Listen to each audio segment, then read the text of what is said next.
अल्लाह ने ऐलान किया कि नबी जी आपको हमने आखिरी नबी बनाया, आपके बाद कोई नबी नहीं, आपकी उम्मत आखिरी उम्मत, आपकी उम्मत के बाद कोई उम्मत नहीं।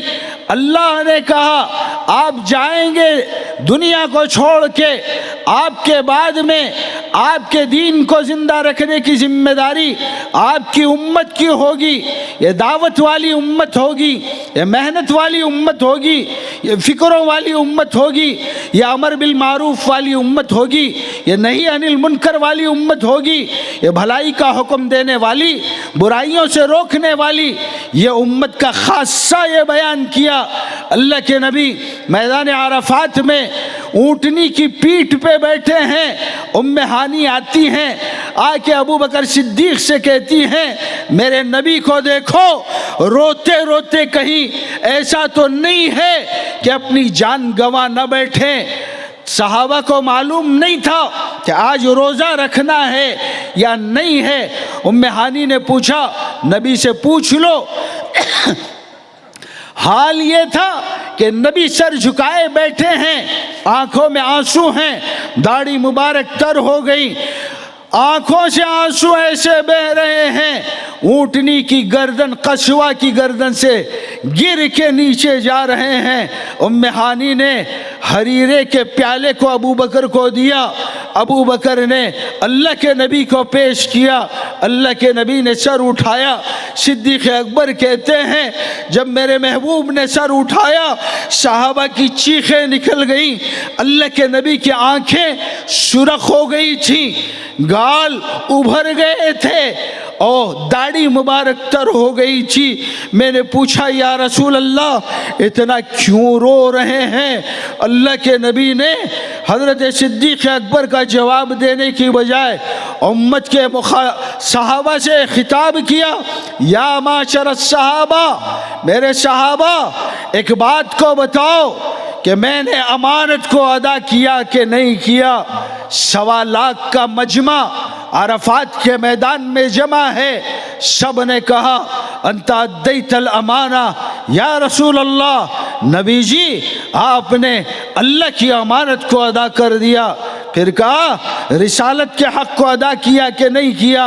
अल्लाह के नबी के सहाबा ने कहा अंत बल्लग़्त रिसाला, रिसालत को आपने कामिल व मुकम्मल पहुँचा दिया। फिर अल्लाह के नबी ने जुमलों को सुन के कहा ख़बरदार मेरे सहाबा, एक बात को ध्यान में रखना, एक चीज़ तुम्हें दे के जा रहा हूँ, वो क्या है? बल्लिगो अन्नी वलो आया, कि मैं दुनिया से जब चला जाऊँ मेरी हर बात को आने वाली उम्मत तक पहुँचाना तुम्हारी जिम्मेदारी है, एक टुकड़ा ही क्यों ना हो। ये नबूवत के काम की जिम्मेदारी, दावत की जिम्मेदारी, अल्लाह के नबी के दीन की मेहनतों की जिम्मेदारी उम्मत के हवाले किया। और उम्मत के हवाले करने के बाद में अल्लाह के नबी ने कहा मेरे सहाबा, मेरे सहाबा, मैंने अल्लाह के दीन का हक़ अदा कर दिया है। अल्लाह के नबी ने सहाबा को गवाह बनाया और दीन के मेहनतों की जिम्मेदारी उनके कंधों पे डाला। हज ख़त्म हो गया, हज के बाद सहाबा अपने मकाम पे आए और अल्लाह के नबी के उस जिम्मेदारी को पूरा करने के लिए अपने जानों को लगाया, मालों को लगाया, अपने दीन को ज़िंदा रखने के लिए, उम्मत के अंदर चल फिरने के लिए, सारी दुनिया के अंदर दीन को फैलाने के लिए मदीना जैसे शहर को छोड़ा, जहाँ की एक नमाज 50,000 के बराबर, मदीने के क़ब्रिस्तान जिसको जन्नतुल बकी कहा जाता है, जन्नत का बागीचा, उसको छोड़ा अल्लाह के नाम को बोलने के लिए, नबी के काम को करने के लिए सहाबा निकल पड़े। ये वो जिम्मेदारी है जिसको क़यामत तक आने वाले हर इंसान को करना ज़रूरी है। आज जिम्मेदारी हमने क्या समझी है? कारोबार को चमकाना हमारी जिम्मेदारी, कोठे बंगले बनाना हमारी जिम्मेदारी, औलाद की शादियां करना हमारी जिम्मेदारी, उनकी मुलाजिमत की फ़िक्रें करना हमारी जिम्मेदारी उनसे पैदा होने वाली औलाद के बारे में सोचना, उनके बच्चों के बारे में सोचना, इसको भी हमने अपनी जिम्मेदारी समझ लिया। अल्लाह के दीन की जिम्मेदारी को जिम्मेदारी नहीं समझा। ये दीन क्या है कभी किसी ने जानने की ज़रूरत महसूस की? नबी मोहम्मदुर रसूलुल्लाह सल्लल्लाहु अलैहि वसल्लम ने आपके लिए, क़यामत तक आने वालों के लिए, मेरे लिए क्या किया है? किसी को अपने नबी की कुर्बानी याद नहीं आई। ये दीन वरासत में मिला है। पैदा होते ही कान में अजान बोली गई, मरने के बाद कोई ना कोई नमाज जनाजा पढ़वा देगा। दरमियान का जो वक्फा है, अल्लाह को भुला के जिंदगी को गुजारा, नबी को भुला दिया। कौन नबी है? कौन नबी है? हजरत बिलाल रजी अल्लाह ताला अन्हु, अल्लाह के नबी के ऊपर ईमान लाने वाले गुलाम सहाबी। अल्लाह अकबर। फजर की नमाज का वक्त हो गया, नबी की चौखट पे गए हैं, देखा कि अल्लाह के नबी के हुजरे से आवाज़ नहीं आ रही, हैरान व परेशान फिर रहे हैं। हज़रत बिलाल रज़ी अल्लाह ताला अन्हु ने जज्बात में आके एक जुमला कहा, अस्सलातु खैरुम मिनन नौम, अस्सलातु खैरुम मिनन नौम, नमाज नींद से बेहतर है। थोड़ी देर बाद में अल्लाह के नबी की चौखट का दरवाज़ा खुला, कपड़ा हटा, अल्लाह के नबी बाहर आए। बिलाल कहते हैं, अल्लाह की इज्जत की कसम, मैंने मेरे महबूब के पैरों को देखा जो सूजे हुए हैं, वरम आ गया है। अल्लाह के नबी बिलाल से कहने लगे, बिलाल तू क्या ये सोच रहा था कि तेरा नबी आयशा के बिस्तर में सो गया है? खुदा पाक की कसम, मुझको मेरी उम्मत याद आ गई। सारी रात मेरी उम्मत के लिए मांगता रहा, मेरे अल्लाह अगर तू पकड़ना चाहे मेरी उम्मत को, तुझे इख्तियार है, अगर तू माफ़ कर देगा तो तुझसे बड़ा माफ़ करने वाला कोई नहीं है। ये मोहब्बत है नबी की उम्मत के साथ में। हमने उस नबी के दीन पे का एहसान क्या चुकाया, उनकी मोहब्बतों का बदला क्या दिया। हज़रत फ़ातिमतुज़ ज़हरा रज़ी अल्लाह ताला अन्हा अल्लाह के नबी की शहीदी बेटी हैं। अल्लाह के नबी कहते हैं, अल फ़ातिमतु बिज़अतुम मिन्नी, फ़ातिमा मेरे जिगर का टुकड़ा है, जो उसको खुश रखेगा मैं उससे राज़ी हो जाऊँगा, जो उसको नाराज़ करेगा मैं उससे नाराज़ हो जाऊंगा। हज़रत फ़ातिमा नबी की वो बेटी हैं कि जिनके बारे में मुअर्रिख़ीन लिखते हैं, मदीने से बाहर जाना होता, सबसे आखिर में फ़ातिमा के घर जाते, बेटी को सीने से लगाते, हसन और हुसैन का बोसा लेते और फिर मदीने से बाहर जाते। मदीने के अंदर जब आते, सबसे पहले बेटी के घर जाते, बेटी को सीने से लगाते, बच्चों का बोसा लेते, कंधे पे बिठा लेते। वो फ़ातिमतुज़ ज़हरा रज़ी अल्लाह ताला अन्हा कि जिनको अल्लाह के नबी इतना चाहते हैं, इतना उनका बड़ा मकाम है, उनके बारे में अल्लाह के नबी ने कहा, मेरी बेटी जन्नत की औरतों की सरदार है। खैबर से उम्मे सलमा कहती हैं, मैं जाके चौखट पे खड़ी हो गई, मैंने देखा थोड़ी देर बाद में कि हज़रत हुसैन रज़ी अल्लाह ताला अन्हु जो 6 साल 7 साल के थे, वो दीवार के फलांदने में बड़ी महारत रखते थे। मदीने के बच्चों में उनकी फलांद और उनकी छलांग बड़ी मशहूर थी। वो आ रहे थे, मैं समझ गई कि अब ये अपने नाना के गोद में जाके बैठेंगे। मैंने उनको रोकना चाहा, वो सीधे ऐसे मेरे पास आए, मेरे करीब आकर एकदम से चकमा देकर दीवार कूद के दरवाजे के अंदर से घुस के सीधे अपने नाना के पास चले गए। जाके नबी मोहम्मद रसूलुल्लाह सल्लल्लाहु अलैहि वसल्लम के गोद में बैठ गए। मैं अल्लाह के नबी के हुजरे के पास बैठी रही, देखती रही। अल्लाह के नबी ने कुछ नहीं कहा। मासूम बच्चा अपने नाना की दाढ़ी को पकड़ के खेल रहा है, कभी जुल्फ़ों को खेल रहा है। अल्लाह के नबी उनके बालों में हाथ घुमा रहे हैं। अल्लाह के नबी से फ़रिश्ते ने पूछा गौर से देख के कि नबी जी ये तो बताइए कि आपको अपने इस नवासे से बड़ी मोहब्बत है ना?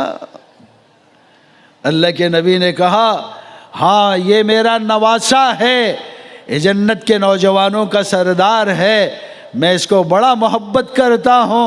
फरिश्ते ने कहा, उम्मे सलमा कहती हैं कि अल्लाह के नबी ने सारे किस्से को उम्मे सलमा से कहा था। फरिश्ते ने कहा कि नबी जी एक वक्त आएगा आपकी उम्मत के लोग आपके नवासे को शहीद कर देंगे, इसकी गर्दन को काट के नेज़े पे चढ़ा के नाचा जाएगा। अल्लाह के नबी चौंक गए।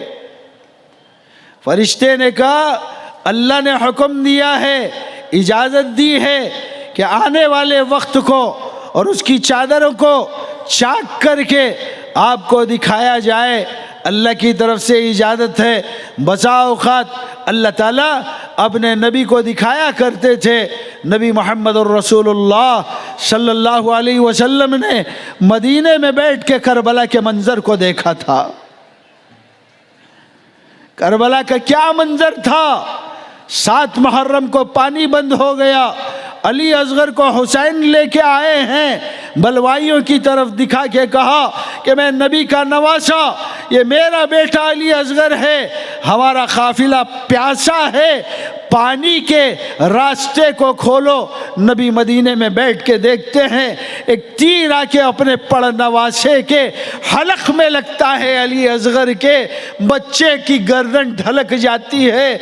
आसमानों की तरफ हुसैन खून को उछाल के कहते हैं, मेरे अल्लाह ये तेरे नबी के ख़ानदान का खून है। नबी मदीने में बैठ के देख रहे हैं, चीखें निकल रही हैं, ख़ानदान नबूवत को उजाड़ा जा रहा है।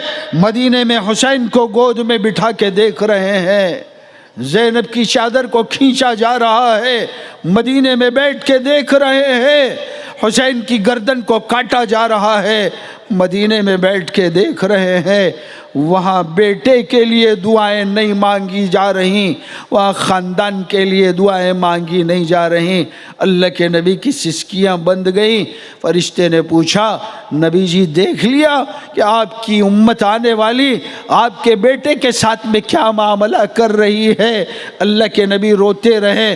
फरिश्ते ने कहा, आप अपने बच्चे को बचाना चाहते हैं? अल्लाह के नबी ने चौंक कर देखा, पूछा कैसे? फरिश्ते ने कहा, नबी जी एक रास्ता है, वो रास्ता इख्तियार करेंगे, आप अपने बेटे को दुनियावी अज़ियत से बचा सकते हो। अल्लाह के नबी ने पूछा कौन सा रास्ता?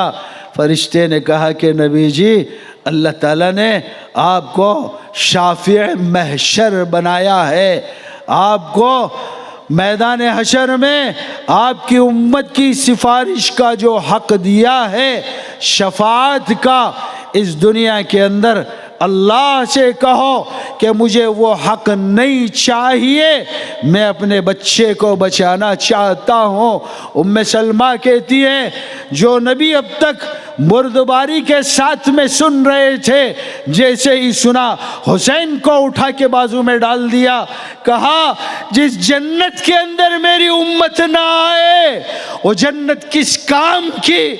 मेरे फरिश्ते से कहा, जाओ जाकर मेरे रब से कहो मेरी उम्मत के लिए एक हुसैन ने सैकड़ों हुसैनों को शहीद करा सकता हूँ, अपनी उम्मत को नहीं छोड़ सकता।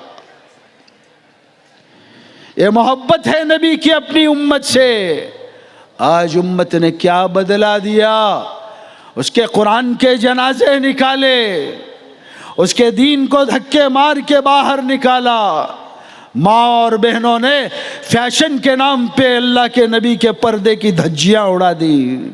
नौजवानों ने आवारगी के अंदर अपनी ज़िंदगी को गुजारा और बंदगी से इतने दूर हो गए कि अल्लाह याद नहीं आया। शराब खाने में बैठा है, अल्लाह की अजान कानों में पड़ती है, अल्लाह याद नहीं आता। जिना के अड्डों में चलता है रात की तारीकी में, खुदा याद नहीं आता, अल्लाह की मस्जिदों के सामने बैठ के झूठ बोलता है, अल्लाह याद नहीं आता। मेरे दोस्तों, मरना है, मरने के बाद उठाए जाना है, उठाने के बाद मैदान महशर में हौज कौसर पे जमा होना है। नबी कहेंगे आने दो मेरी उम्मती नजर आ रहे हैं, फरिश्ते गुरज मार के चेहरे फेर देंगे। अल्लाह के नबी पूछेंगे क्यों दूर कर रहे हो? कहा जाएगा नबी जी ये आपकी उम्मत में पैदा जरूर हुए थे, मगर इन्होंने आपके जाने के बाद में आपके दीन का मजाक उड़ाया था।